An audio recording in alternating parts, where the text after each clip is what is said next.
आप सोचिए, पाकिस्तान का सेना प्रमुख जो मीडिएशन के लिए सबसे आगे बढ़ता हुआ दिख रहा था, अब उसको रेड फ्लैग करार दे रहा है अमेरिका।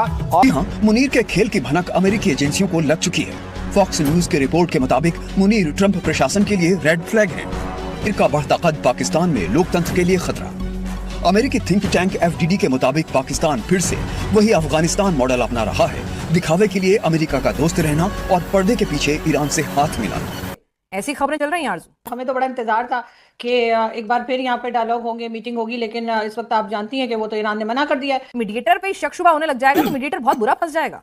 सड़कों पे नोबेल मांगा जा रहा था उनके लिए और आप ऐसे कह रही हैं कि उनको बीच में पढ़ना ही नहीं चाहिए। जी बिल्कुल, मैंने सोचा था मैंने सुना था नोबेल तो बनने भी चला गया था, मेरे ख्याल में रोक दिया गया होगा। बड़ी आप लोगों का फिक्र क्या है कि ईरान और इजराइल का जंग हो रहा है या फिर पश्तून और बलोच आपको ठोक रहे हैं? लेकिन हम जाकर जो है वो एक तीसरी जगह पे हम कह रहे हैं कि हम यहाँ पे झगड़ा रोक देंगे। अगर मैं पहले भी कह चुके, अगर हम इतने बड़े चैंपियन होते तो क्या हमने अफगानिस्तान में जाकर पीस टॉक ना कर ली होती। अमेरिकी थिंक टैंक की रिपोर्ट में दावा किया गया है, आसिम मुनीर को रेड फ्लैग करार दिया गया है अमेरिका में। आप सोचिए, पाकिस्तान का सेना प्रमुख जो मीडिएशन के लिए सबसे आगे बढ़ता हुआ दिख रहा था, अब उसको रेड फ्लैग करार दे रहा है अमेरिका।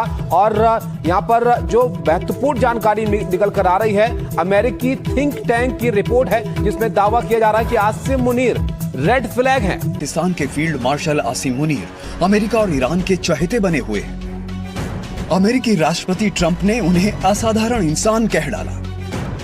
मुनीर की ये भूमिका दुनिया के लिए जितनी चौंकाने वाली है, अमेरिकी विशेषज्ञों के लिए उतना ही चिंताजनक।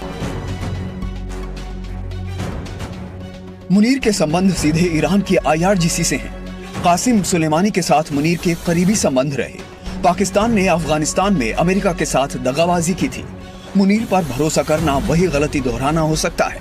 मुनीर का बढ़ता कद पाकिस्तान में लोकतंत्र के लिए खतरा, दिखावे के लिए अमेरिका का दोस्त रहना और पर्दे के पीछे ईरान से हाथ मिलाना। दुनिया का सबसे अहम चौक पॉइंट एक बार फिर जंग का गवाह बन सकता है। ईरान ने हॉर्मुज को पूरी तरह बंद करने का ऐलान कर दिया। IRGC के मुताबिक यहां से गुजरने वाले हर जहाज को निशाना बनाया जाएगा। जंग खत्म होने तक हॉर्मुज के ट्रैफिक पर हमारा कंट्रोल होगा। इस्लामाबाद वार्ता में कोई समझौता नहीं हो पाया। समझौता न होने के लिए अमेरिका जिम्मेदार है। हॉर्मुज से गुजरने वाले हर जहाज को अपना डेटा देना होगा।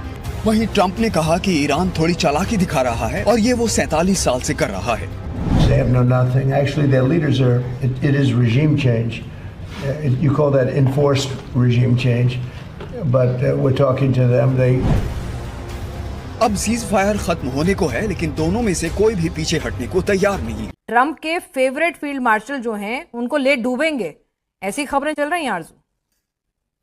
देखिए बिल्कुल, वो रिपोर्ट मैंने भी पढ़ी है, लेकिन उस पर क्या कहूँ मैं, इसलिए कि अभी तो इस तरह की बातें होंगी क्योंकि पाकिस्तान अपनी तरफ से एक रोल प्ले करने की कोशिश कर रहा है। लेकिन आप इससे पहले जो पैनलिस्ट बात कर रहे थे तो एक हद तक तो वो ठीक ही कह रहे थे कि पाकिस्तान जो है वो एक तरह से मैसेज पहुंचाने का ही काम कर रहा है। जरूर है कि मैसेंजर के तौर पे पाकिस्तान काम कर रहा है, और हमें तो बड़ा इंतजार था कि एक बार फिर यहाँ पे डायलॉग होंगे, मीटिंग होगी, लेकिन इस वक्त आप जानती हैं कि वो तो ईरान ने मना कर दिया है।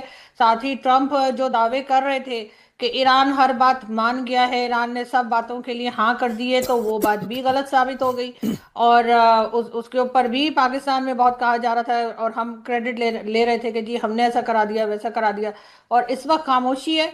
और ये बहरहाल गवर्नमेंट की तरफ से कह दिया गया है कि वो मीटिंग या वो डायलॉग दोबारा भी नहीं हो रहे, लेकिन कब होंगे पता नहीं। लेकिन बहरहाल उसमें से पाकिस्तान को निकाला नहीं जा सकता। खास से ट्रंप कह रहे थे मेरे फेवरेट फील्ड मार्शल हैं, अब यहाँ पर वहाँ का जो थिंक टैंक है वो आके कह दे कि भाई आदमी डबल क्रॉस भी कर सकता है।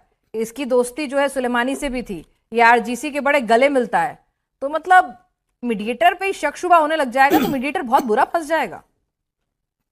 देखिए, ट्रस्ट तो किसी को किसी पर नहीं है और शायद होना भी नहीं चाहिए। बात की जाए जब इस किस्म की सिचुएशन हो जहां पर एक दूसरे पे इस तरह से अटैक्स चल रहे हैं, लड़ाई चल रही है, ऐसे में जो बीच में काम कर रहा होता है कि वो दोनों से बात कर रहा है, सबसे ज्यादा डाउट उसी के ऊपर जाता है। इसमें तो कोई शक की बात ही नहीं है कि पता नहीं यहाँ से मैसेज ले जाकर वहां पे क्या कह दिया। होना तो यही चाहिए कि ये लोग आपस में डायरेक्ट बात करें, बजाय इसके कि पाकिस्तान या किसी और कंट्री से कोई जाकर इनको मैसेजेस दे। आरज़ू साहब कैसी बातें कर रही हैं? डायरेक्ट बात करेंगे तो फिर आप लोगों को कैसे मौका मिलेगा ये बताने का कि वर्ल्ड पीस के सबसे बड़े नुमाइंदे आप ही हैं, आप ही पीस टॉक में इस्लामाबाद अकॉर्ड, मतलब आप मार्शल मुनीर साहब नाराज हो जाएंगे।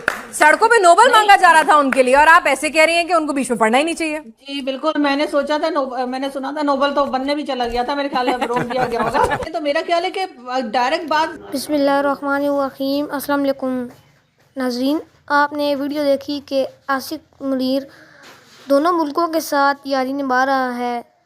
ये दरमियानी बिल्ली बना हुआ है, कभी ईरान के साथ यारी निभाता है और कभी अमेरिका के साथ। कभी ये अमेरिका की बातें ईरान को बताता है और ईरान की बातें अमेरिका को बताता है। आज लाइव शो में अंदर की खबरें खुल कर रख दी। सारे एंकरों ने और एंकरीन ने इसके बारे में खोल कर रख दी कि इसके ऊपर अमेरिका ने रेड फ्लैग लगा दिया है। अब अमेरिका इसकी साजिशों से जान चुका है। तो नाजरीन, आप इस बारे में क्या कहना चाहेंगे? अपनी राय का इज़हार कमेंट सेक्शन में ज़रूर करें। नेक्स्ट वीडियो तक मुझे नहीं इजाज़त। अल्लाह हाफिज़।